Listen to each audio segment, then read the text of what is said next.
Halo YouTube, selamat berjumpa kembali. Semoga kabar kalian baik-baik semua ya. Kali ini saya mau membawakan sebuah cerita komik yang berjudul Pendekar Naga vs Iblis Kepala 2.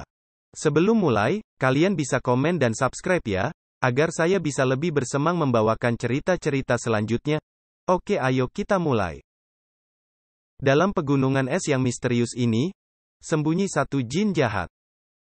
Jin ini bernama Setan Rambut Putih, sangat kejam dan suka makan daging manusia. Pada suatu hari, ia sangat lapar. Iblis Kepala 2, mari sini. Siap guru. Si iblis muka dua ini sebenarnya adalah anak manusia yang dilahirkan dalam bentuk aneh. Orang tuanya merasa jijik, maka dia dibuang ke hutan dan dipungut oleh si setan rambut putih. Iblis Kepala 2, pergi kau cari beberapa orang manusia untuk makanan kita. Siap guru. Si iblis Kepala 2 pergi menjalankan tugasnya. Dalam perjalanan, dia melihat segerombolan orang melewati perbukitan. Orang-orang ini adalah penduduk desa yang sedang berburu. Tiba-tiba mereka melihat satu benda dari angkasa menyerangnya. Hah! Awas! Makhluk apa itu? Mereka sangat terkejut mendapat serangan. Grur! Ah!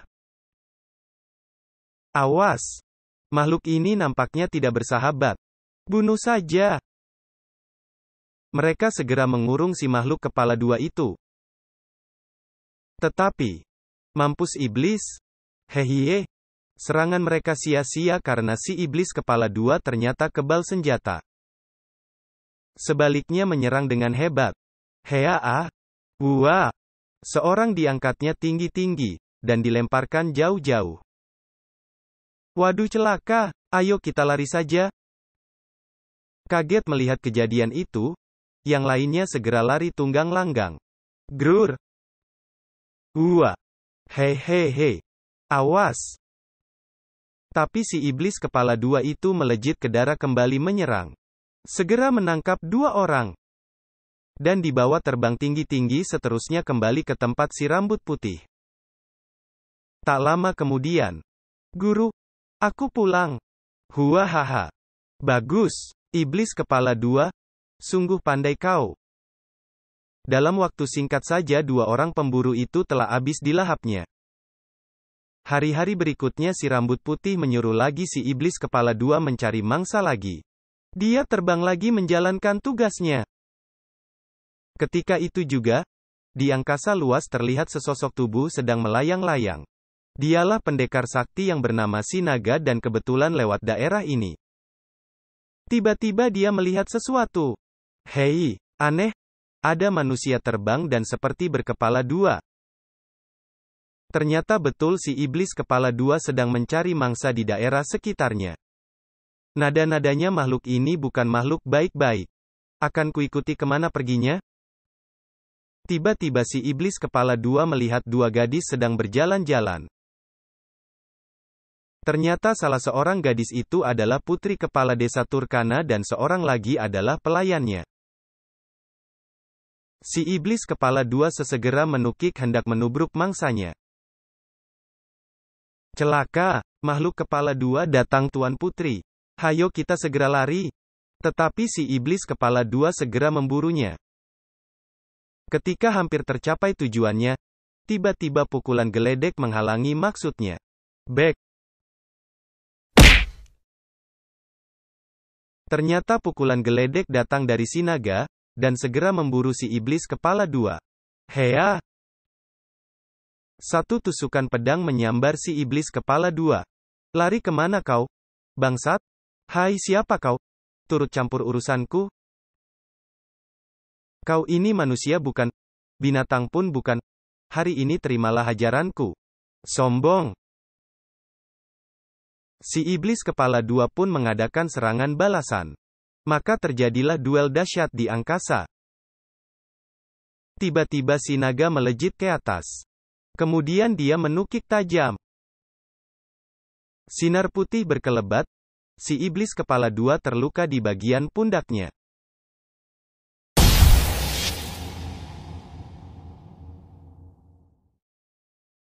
Si kepala dua murka dan dari jari-jari tangannya keluarlah sinar ungu menyerang si naga. Sinar itu dapat ditangkisnya.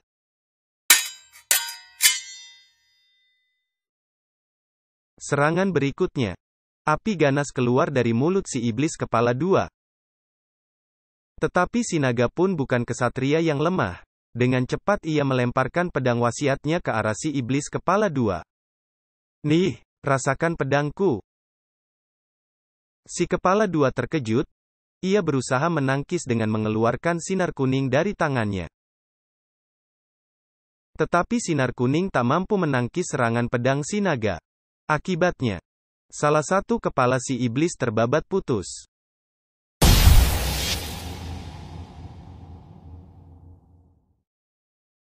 Ampun. Akhirnya si iblis kepala dua kabur ke Jomantara. Kemudian si naga turun menemui kedua gadis itu. Apakah kalian terluka oleh makhluk tadi? Terima kasih. Kami tidak terluka. Karena tepat Tuan Satria menolong kami. Kedua gadis itu segera membawa si naga ke desa Turkana. Di mulut desa, orang-orang datang menyambutnya. Di hadapan ayahnya yang kepala desa, si gadis segera menceritakan apa yang telah dialaminya. Syukurlah kalian selamat.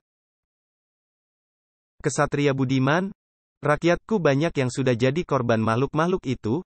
Maka sudilah Tuan menetap di sini sementara waktu menolong kami membasmi makhluk jahat itu. Iblis kepala dua itu tidak mati, maka pada suatu hari pasti akan datang lagi membalas dendam. Baiklah, saya akan menetap di sini sementara.